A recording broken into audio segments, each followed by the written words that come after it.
Today, we're launching an operation to recruit 10,000 people to be trained as orderlies, and have a permanent job next September. Our goal is to mobilize 10,000 people to take care of our most vulnerable. This operation is crucial to prepare ourselves for a possible second wave. So I'm asking all Quebecers from the bottom of my heart, if you're ready to mobilize your strength, your energy, your humanity, if you want to make a real difference in the life of our elderly, please join us. We need you. You will have very advantageous conditions. You'll get paid $760 per week for the training, and after that, you'll have a permanent full-time job with benefits, and we're talking about a yearly salary of $49,000. We're acting in emergency to protect our most vulnerable and to prepare for a second wave of contagion. So we need to build for the future. We need to treat our elderly with dignity, respect, humanity. So we need your goodwill. I'm counting on you all. Thank you. I'm getting a lot of emails from people who want, also for you, Mr. Legault, who want to work in the CHSLDs, and they are, but for some of the ones that I get anyway, their French is not so good. They would like to work, and they might not necessarily be completely fluent in French. Is there anything, because you need these people and they want to work, is there anything in your plan that would, for example, if someone starts the training program for the CHSLD to be an orderly, that they would have some French training along in that course? Is perfect French an absolute requirement to work at these jobs? Well, I can say that we will give this new course within the Francophone system and within the Anglophone system.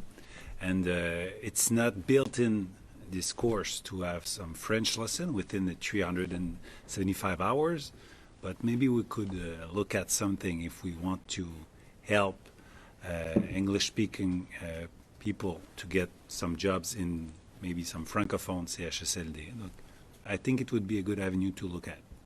So you have it in a parallel, you have it in both networks at the same time, is what? Yes. Okay. So next question, Cathy Sonnet, CBC News. I'm wondering, Premier Legault and Mrs. Blais, I looked at the two advertisings, and you have Henri and Thérèse, and you're trying to appeal through this human touch. But it's always been really, really hard to recruit orderlies. And the ones that we saw with a human touch in the past few weeks are asylum seekers. And you're blocking them from taking that training. So I'm just trying to understand why it's a good timing to have this strategy, and why are you blocking asylum seekers that showed this human touch in the last few weeks to take that training? Okay. First, in order to have the right to follow some courses in Quebec from the network of the education system, you need to be a resident, a citizen. So that's a condition.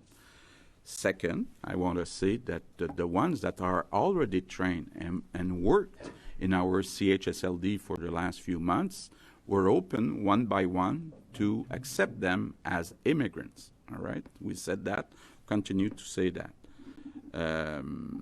And Passion would work this time to recruit as many people as 10,000. Why? Compassion, showing compassion would appeal to people right now.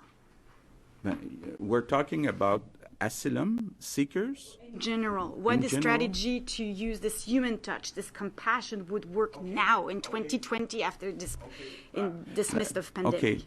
Okay.